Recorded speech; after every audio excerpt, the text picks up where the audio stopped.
मध्य प्रदेश के दतिया में राहुल देव सिंह परमार ने रविवार को अपना राज्याभिषेक रखा है। इससे पहले शनिवार को दतिया किले में आयोजित प्रेस वार्ता के दौरान कुंवर घनश्याम सिंह ने राहुल देव सिंह परमार पर गंभीर आरोप लगाए हैं। उन्होंने कहा कि राहुल देव सिंह एक असंवैधानिक प्रयास के तहत दतिया का महाराजा बनने की कोशिश कर रहे हैं, जबकि उनका राज्याभिषेक जिस वसीयत के आधार पर बताया जा रहा है वह पहले ही न्यायालय में निरस्त हो चुकी है।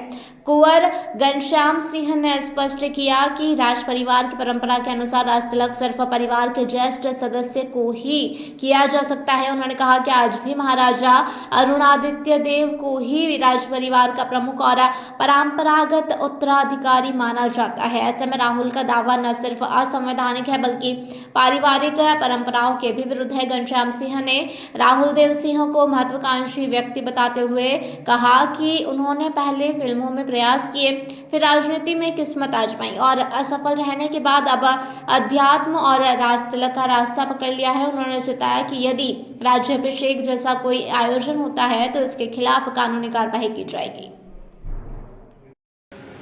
आज प्रेस कॉन्फ्रेंस किए जाने क्या कारण?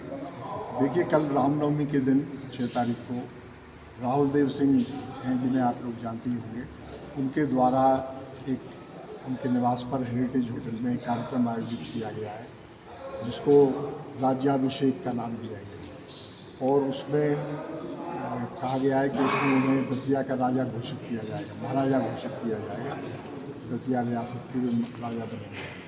और तमाम बताया गया है कि पूरे विश्व से 135 नदियों का जल लाया गया है, समुद्र का जल, गंगा का, सरयू का, उससे स्नान होने के बाद हनुमानगढ़ी से लाए गए शरीर से तिलक होता। तो ये पूरी तरह से असंवैधानिक है, नियमों के विरुद्ध है, कानून के विरुद्ध है और समाज की परंपराओं के विरुद्ध है, नियमों के विरुद्ध है, राज परिवार की परंपराओं के विरुद्ध है। इसलिए पूरी तरह गलत है। श्री राहुल देव सिंह जो हैं वो स्वर्गीय महेंद्र प्रताप सिंह जी के, जो दतिया राज परिवार के थे, राम राजा, उनके दामाद हैं। जब परिवार में अनेक पुरुष सदस्य हैं तो दामाद का क्यों कोई तिलक किया जाए? घर में भी कभी किसी का निधन होता है तो उसके बड़े व्यक्ति को पगड़ी रस्म की जाती है, तिलक होता है कि ये परिवार का आज से मुखिया है। लेकिन दामाद को क्यों किया जाए? वो एक विल का बात कर रहे हैं कि स्वर्गीय पद्मा कुमारी जी के द्वारा एक वसीयत की गई है, उनका संदेश है, उस आधार पर राज्याभिषेक होता है। तो पहली बात, उनको खुद अधिकार नहीं था।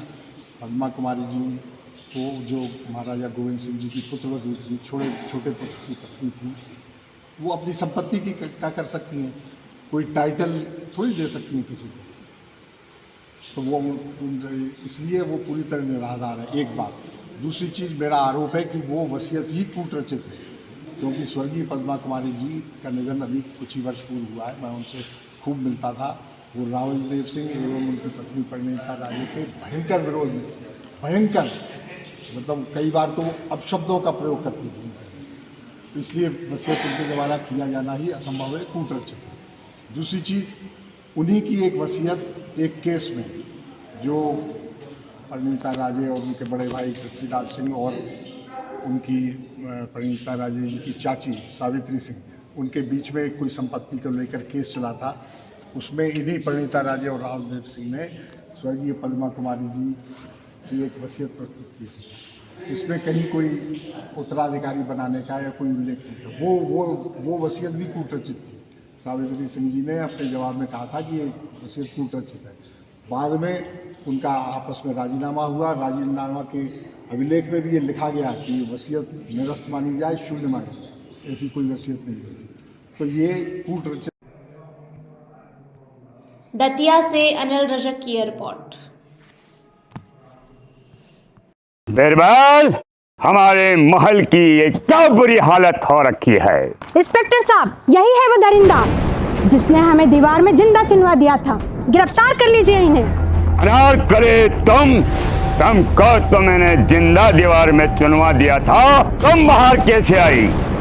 जहापना, मैंने तो आपसे पहले ही कहा था कि अनारकली को बाप जी ऐसी ब्लॉक से बनी दीवार में चुनवाते हैं, लेकिन आपने मेरी एक नहीं सुनी। अब भुगतो। बाप जी AAZ सीमेंट ब्लॉक्स। इसमें ना सीमेंट और रेत की जरूरत होती है, ना ही तराई करने की झंझट। लाल ईंटों के मुकाबले ये ज्यादा मजबूत, किफायती और फायदेमंद है, क्योंकि वाटर प्रूफ के साथ साथ ये साउंड प्रूफ भी है। काश मैंने अनारकली को बाजी ब्लॉक से बनी हुई दीवार में चुनवाया होता तो मुझे ये दिन नहीं देखना पड़ता। आप जहांपना जैसी मूर्खता ना करें। अपने घर, भवन या मकान को बापजी AISC ब्लॉक से ही बनवाएं। बापजी AISC ब्लॉक्स, स्टील से मजबूती।